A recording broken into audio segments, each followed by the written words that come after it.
तो रियासी, अगर हम रियासी की बात करें प्रीडोमिनेंटली तो रियासी एक ऐसी जगह है, अगर आप मैप देखें जम्मू एंड कश्मीर का, तो जो पीओके है, पाकिस्तान ऑक्यूपाइड कश्मीर जो है, वहां से जो दो डिस्ट्रिक्ट टच होती हैं, एक होती है रजौरी, दूसरी होती है पुंछ। पुंछ। ठीक है, रजौरी और पुंछ को बिल्कुल टच करता हुआ जो एरिया है वो है रियासी। ठीक है, ये पीओके को भी टच होता है नहीं, पीओके को टच नहीं होता है, पीओके को रजौरी और और पुंछ पुंछ टच टच होते होते हैं। हैं। 200 किलोमीटर की लाइन है जो रजौरी और पुंछ जो हैं वो कवर करते हैं पीओके से टच होते हुए। इसीलिए मतलब आप जब भी देखोगे कि टेररिस्ट अटैक हुआ है कश्मीर में, कुछ टेररिस्ट गतिविधि हुई है कश्मीर में, तो वो प्रीडोमिनेंटली हमें रजौरी और पुंछ में देखने को मिलती है। ठीक है, 90s की अगर हम बात करें तो 90s में प्रीडोमिनेंटली ये 3 एरियाज हुआ करते थे, रजौरी, पुंछ और रियासी। इन 3 एरियाज में मैक्सिमम टेररिस्ट अटैक होता था, जो कि अक्रॉस द बॉर्डर से होता था। हाँ, अक्रॉस द बॉर्डर पीओके से टेररिस्ट आते थे, यहाँ पे जो थे वो टेररिस्ट अटैक करते थे। अब इसमें जो सबसे इंपॉर्टेंट बात है ना, वो ये आ जाती है कि यहीं पे सबसे ज्यादा टेररिस्ट अटैक क्यों होता है, जबकि कश्मीर जो है वो तो आगे रियासी आ जाता है जम्मू के एरिया में। जम्मू में। ठीक है, और Jammu is, to be very honest, वो काफी जो है वहां पे टेररिस्ट अटैक्स नहीं होते हैं, वो At least, शांत हाँ, है ना। मतलब कश्मीर के कंपैरिजन में तो हम देखें तो शांति हाँ, है, बिकॉज अब ऐसे तो टेररिस्ट अटैक पूरे भारत में हुए हैं। जैसे रघुनाथ मंदिर जो था 2002 में, वो जम्मू में वहाँ पर अटैक हुआ था। तो ऐसे कई अटैक्स मिल जाएंगे, पर कंपैरेटिव टू कश्मीर वो कश्मीर के शांत है। कंपैरेटिबल कंपेयर करें तो फिर वो शांत है। हाँ, जी। तो अब जो रियासी है ये इंपॉर्टेंट कैसे है, और यहाँ पे टेररिस्ट अटैक 90s में क्यों होते थे, और अभी अगर 2000, आज से 2 साल पहले की बात करें 2022 में, तब भी एक टेररिस्ट अटैक हुआ था यहाँ पे। वहां पे क्या हुआ था कि टेररिस्ट ने 4 ऐसी पिलग्रिमेज जो थे उनको मार दिया था, और वो वहां के जम्मू के जो लोग थे, रियासी के जो लोग थे, उन्होंने ही उन टेररिस्ट को धर दबोचा और उनको खूब मारा पीटा, और उसके बाद मारने पीटने के बाद उनको पुलिस के सुपुर्द कर दिया। और ये लोग भी उधर ही जा रहे होंगे, वैष्णो देवी। अब ये तो नहीं, आई थिंक वैष्णो देवी का ही वैष्णो था। देवी से आ रहे थे, मतलब वैष्णो देवी के दर्शन करके फिर शिवखोड़ी जा रहे थे, और उसके बाद ये अपने घर जाते सपोजिटली। तो ये इनका वो था। अब यहाँ पे ना सबसे इंपॉर्टेंट जो चीज है कि इन 3 डिस्ट्रिक्ट्स में ही क्यों सबसे ज्यादा टेररिस्ट अटैक होते हैं, वो उसका कारण है पीर पंजाल माउंटेन रेंज। जम्मू और कश्मीर, इन दोनों को अलग जो पृथक करती है वो है पीर पंजाल माउंटेन रेंज। ठीक है, घने जंगल, माउंटेन्स, और इधर से पीओके से लोग अंदर घुसते हैं, टेररिस्ट जो है अंदर घुसते हैं, और ये पीर पंजाल माउंटेन रेंज जो है वो इनको एक बहुत ऐसा मौका दे देती है छुपने का। तो पुलिस को पता नहीं चलता, आर्मी को पता नहीं चलता कि क्या चल रहा है, क्या हो रहा है, तो वो छुप जाते हैं यहाँ पे। इसीलिए मैक्सिमम टेरर अटैक जो होते हैं वो यहाँ पे होते हैं कि जंगल, घना जंगल है और माउंटेन रेंज भी ऐसे हैं। तो अब ये बेसिकली ये क्या एरिया है, यहां से जम्मू से आपको कश्मीर जाना है तो इसी रेंज से जाना पड़ेगा। तो जो जितने भी टेररिस्ट होते हैं वो टू एंड फ्रो कश्मीर जो है, एक डिस्ट्रिक्ट से दूसरी डिस्ट्रिक्ट, दूसरी डिस्ट्रिक्ट से तीसरी डिस्ट्रिक्ट, ऐसे इसी रेंज के थ्रू जाते हैं और यहाँ पे छुप भी जाते हैं। तो यहाँ पे इनको पकड़ना बहुत कठिन हो जाता है।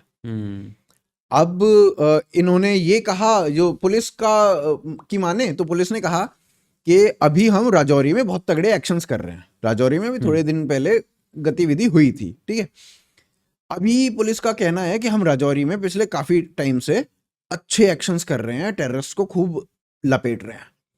अब उससे ध्यान हटाने के लिए इस तरीके की कोई गतिविधि की गई है। अभी इसमें क्या है ना, 2021 से अगर इन 3 डिस्ट्रिक्ट्स की बात करें तो प्रीडोमिनेंटली राजौरी और पुंछ में 2021 से अभी तक टोटल जो है ना 38 सोल्जर्स और 11 सिविलियंस ये मारे जा चुके हैं। अच्छा। टेररिस्ट की मैं संख्या नहीं गिनता, टेररिस्ट को गिनना भी क्या है, साले को मारो, पर जो सिविलियंस हैं वो 11 मारे जा चुके हैं, और सोल्जर्स जो हैं 38 सोल्जर्स मारे जा चुके हैं इसमें। तो ये भी मतलब दिखाता है कि पिछले 4-5 सालों में काफी गतिविधि हुई है इन 2 डिस्ट्रिक्ट में। लेकिन रियासी जो था वो अछूता था इन सब चीजों से, एक इंसिडेंट को अगर छोड़ दे तो। लेकिन अब ये रियासी में भी हो रहा है तो ये थोड़ी चिंता की बात है। बाकी इसमें आपको क्या लगता है कि कौन अकाउंटेबल है, क्या तेरे को लगता है? अकाउंटेबिलिटी का तो आई थिंक जो बहुत बड़ा इशू है, मुझे लगता है कि सरकार की अकाउंटेबिलिटी एक तरफ होती है, बट जो अभी जो नया एक टेररिस्ट ऑर्गेनाइजेशन है TRF नाम से, उसने इसकी पूरी जिम्मेदारी ली है। अभी पता नहीं क्यों साले टेरर अटैक करने के बाद उसकी जिम्मेदारी लेने के लिए ऐसे चौड़े बन के आ जाते हैं। सो TRF जो है एक बेसिकली नया टेरर ऑर्गेनाइजेशन है जिसका फुल फॉर्म है सॉरी क्या नाम था इसका, TRF द रेजिस्टेंट फ्रंट। तो द रेजिस्टेंट फ्रंट के नाम से ये एक ऑर्गेनाइजेशन 2019 में बनाई गई है। अब ये 2019 में जो बनाई गई है उसको भारत ने 2023 में एक टेरर ऑर्गेनाइजेशन घोषित किया है। और उसका रीजन क्या है कि 2022 में भारत के अंदर, यानी कि कश्मीर के अंदर, सॉरी भारत के अंदर नहीं, तो 2022 में जम्मू कश्मीर पुलिस जो है उसने 172 टेररिस्टों के मारने की बात कही है कि हमने 172 टेररिस्ट ढेर किए हैं। उनमें से 106 जो हैं वो इस ऑर्गेनाइजेशन से बताए जाते हैं। और हाँ, इसमें क्या है ना, मेरे को तो कई बार ऐसा लगता है कि हम सतयुग में जी रहे हैं। मतलब पहले कोई ऐसा नहीं होता था कि कोई चोरी करने के बाद अब ये बता दी कि मैंने चोरी करी है। यहाँ साला टेररिस्ट अटैक करने के बाद कर देते भाई। क्या है ना कि जब वो क्लेम करते हैं तो उनको उनकी धाक वो समझते हैं इस चीज में, उनकी धाक जम रही है। क्योंकि जिस क्षेत्र में वो क्लेम बैठकर कर रहे हैं, यहाँ पे बैठ के करेंगे तो सालों को गोली मारी जाएगी, लेकिन जिस क्षेत्र में बैठकर वो करते हैं वहां पर उनको मुजाहिद समझा जाता है, और जो आम पब्लिक है उनके बीच में उनका ऑरा बनता है। तो इसलिए ये साले क्लेम करते हैं।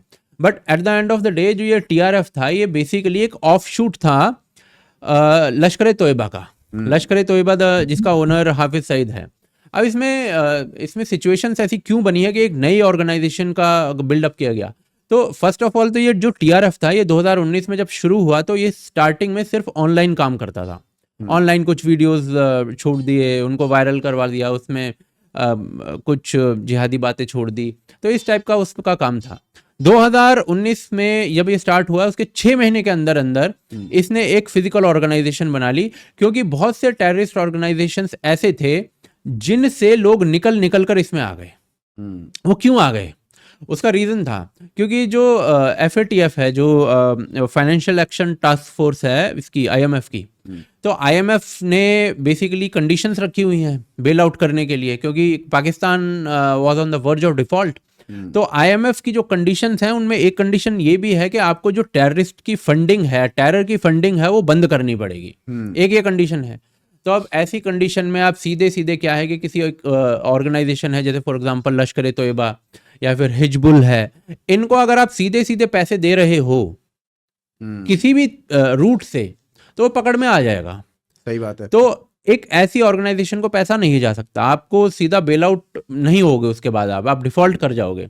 और टेक्निकली पाकिस्तान जो है शायद बचा हुआ है, बट वो ऑलमोस्ट डिफॉल्ट कई बार वो पहुंच चुका है उस वर्ज पर। तो ऐसा शायद रिस्क उन्होंने लेना उचित नहीं समझा। और उसके बाद क्या हुआ है कि जो TRF द रेजिस्टेंस फोर्स नाम की जो ऑर्गेनाइजेशन है, इसने फिजिकल ऑर्गेनाइजेशन बना ली, और उसके बाद इसने जो टेरर अटैक्स हैं भारत में वो करने चालू कर दिए। वो टेरर अटैक्स बेसिकली उस तरीके से नहीं है, वो ज़्यादातर फेल ही हुए हैं, क्योंकि हमने पुलवामा के बाद कोई बड़ा टेरर अटैक सुना नहीं है, वो ज़्यादातर फेल हुए हैं।